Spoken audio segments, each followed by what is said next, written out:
you know, my parents were born and lived in Connecticut, in Middletown, Connecticut. And Daddy worked for Uncle Bert. He drove the oil truck, so he delivered oil, heating oil, to families in the winter. And I think now medicine would acknowledge that he probably had bad allergies, but at the time they thought it was just continual bronchitis, going from the freezing cold into a warm house, filling the oil. He just had a terrible time. If you look at pictures that a lot of you have, and Tony's put them online, Daddy was bone skinny when we moved to Florida. And the doctors told him the best thing is to get out of the cold weather. Well, at the time, I think Arizona would have been better for him. And for us that have allergies, Norma and I had them bad. And anyway, so he said, you need to move south. Well, in 1948 in Connecticut, moving south meaning going to Florida. So Uncle Bert knew a man who had a company, a gas company in Fort Lauderdale. And Mama said, well, what are we gonna do? Your father will need a job. Norma was 7, Pat was 6, Prudy was 5, I was 2. I was a baby, sorry, because I was 5 years younger than Prudy. So Uncle Bert said, I'll contact my friend, and when you get to Fort Lauderdale, you contact him, he'll get you a job. Okay, fine.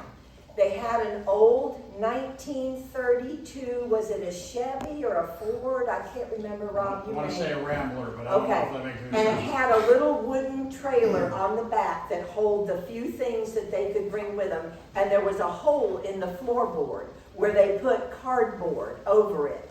I mean, we were not well-off people, I'm telling you. And it broke down on them going across, what was it, the Brooklyn Bridge or one of the bridges, and they had to get it repaired. So anyway, they made their way to Florida. I was 2 in October of 1950, and they got to Ocala in September.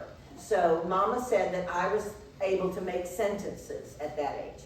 So they're driving through, and they stop at night, and she said that the girls would say, oh, what little house are we going to stay in tonight? Meaning the old-fashioned motels, mom and pop motels.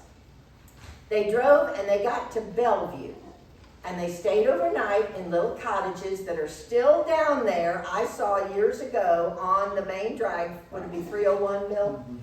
And so Daddy said to the woman, I'm Catholic and I need to go to Mass tomorrow morning. Is there a church here? And she said, oh no. She said, you have to drive all the way to Ocala to go to Mass. That's a long way. And there's one church, that's it. And there's one Mass, so here you go.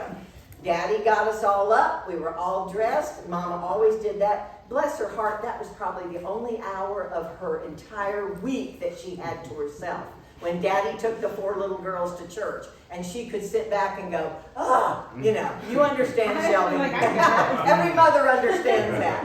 So anyway, Daddy drove to Ocala. Blessed Trinity was right on Silver Springs Boulevard, old stone church. We went to church. He drove around. He saw the red brick streets on 5th Street, Fort King Street. He loved all that. He went back and picked up Mama and said, you really got to come see this little town. It's very quaint, and it reminds me of New England. So they got in the car, they came here, they looked around. He said, why don't we see if we could find a place to stay, and just let me check it out. They found a place right on Silver Springs Boulevard where the Morrisons is across the street. Ferris Bryant's family, he was governor of Florida at one time. They owned a huge white 2-story colonial building, their home, right on the edge. Behind them were orange groves. They had a circular dirt road with little tiny concrete block bungalows that the old slaves used to live in when they worked the orange grove. Now, not, of course. Mama and Daddy found one that rented for $50 a month. And it was 2 bedrooms, a kitchen, a bathroom, and a little tiny living room. And I belong to the writers group at Bay Village, and we write stories. We meet once a month, and I've written this story, and everybody loved it. The first night they were there, I was to sleep in a crib in Mama and Daddy's room, and Pat and Prudy were to have the other little bedroom, and Norma was going to sleep on a pull-out couch. Mama pulled it out, and roaches ran everywhere. Because, of course, it's Florida, right? and it was a little tiny concrete bungalow. Norma did not like roaches in my experience. Exactly. Mama went Really at started. those roaches with a broom, you know, trying to kill them. She said, nope, she won't sleep on that bed tonight. So of course Florence went about getting rid of the bugs and everything else. And we lived in that house. Daddy looked for a job. He found a job with Independent Life and Accident Insurance Company, which was run by a bunch of good old boys that were Southern Baptists out of Jacksonville, Florida. And Daddy always used to say, I was the first Roman Catholic Irish Yankee they had ever met.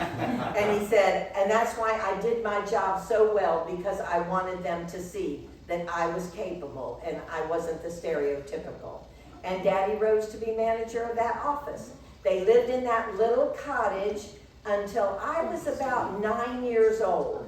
Then we moved to the house in the Highlands that Tony found. Yep, we've And- seen it. yep, We saw it the other day. Yep, and then we moved from there to the house that you kids grew up in. Yep. And that's how we just happened to come to Ocala. It wasn't planned. He was supposed to go to Fort Lauderdale. I'm so glad he didn't. And here we are, all these years later. And now we're tied with Mrs. Sheets. We were just talking about it. Rob's trying to remember where she lived. I just called the Ocala Public Library. They have the city directories for the 1960s and 70s. They're going there tomorrow to look up Geraldine Sheets and Holt and Howard and all the family. Norma will be in there because she and Bill Sheets rented an apartment when she taught school the first year. She taught here in Ocala, so yeah. Who are the Holts? Holt was their cousin. Their cousin. Yeah. Right.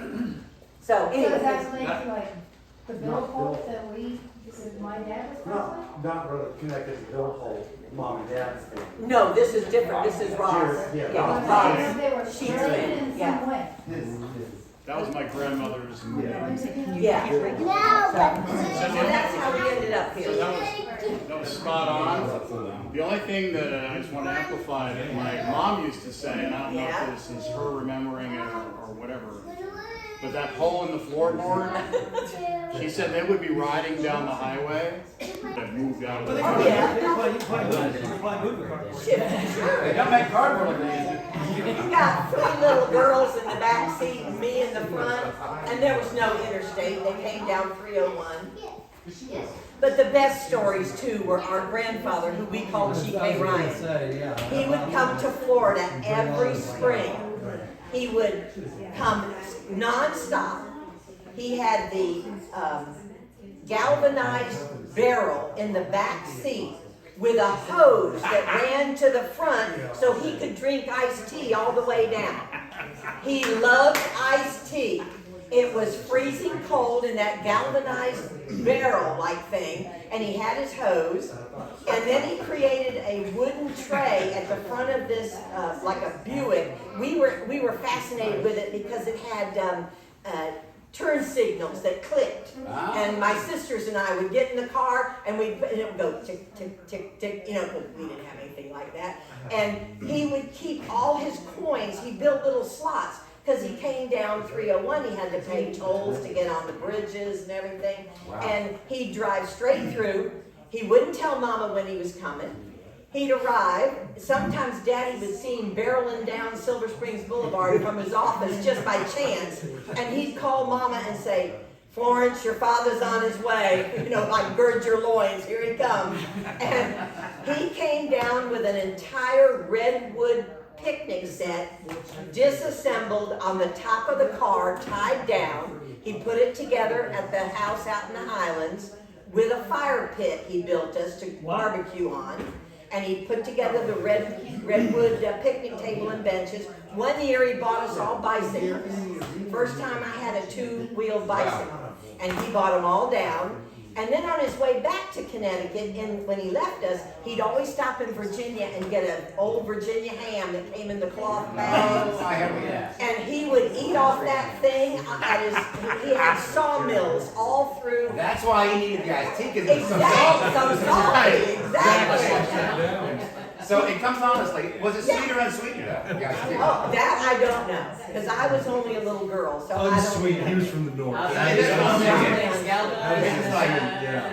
And he had a shack out by his sawmills, And he would go out there to be alone, because hey, he had a wife and 7 kids. He didn't want to be alone once in a while. And he would make biscuits and the ham, and he'd take his kids out there one at a time, and they would love going to, you know, their grandfather's little hut and eating what he fixed them. So anyway, that's just there. That's the only grandparent I ever knew.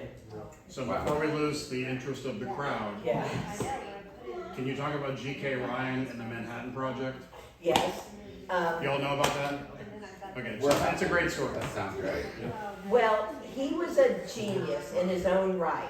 He probably only went to the 6th grade or whatever. He made a mechanism for the Colt pistols because Colt was located in the Hartford, Middletown, Berlin area. And then he was drafted to do something with the Manhattan Project. He wasn't told what it was going to be for. He just was told, we need you to make this, or we need you to build that. And he would conceptualize it and produce it. That's all I know of it. And it's something to do with the Manhattan. Yeah, And that turned into the bomb. what I understand was to be the trigger The device. trigger system. Trigger device. Oh, that's a The big atomic thing. bomb. Yeah. And He we- was very good at trigger devices, apparently, with the Colt pistol. We just got an auction in Middletown, Connecticut, Did you? for Habitat for Humanity in November. Yeah. So I'll be right there. There you go. If there's anything I need to see, I guess I need to go see it.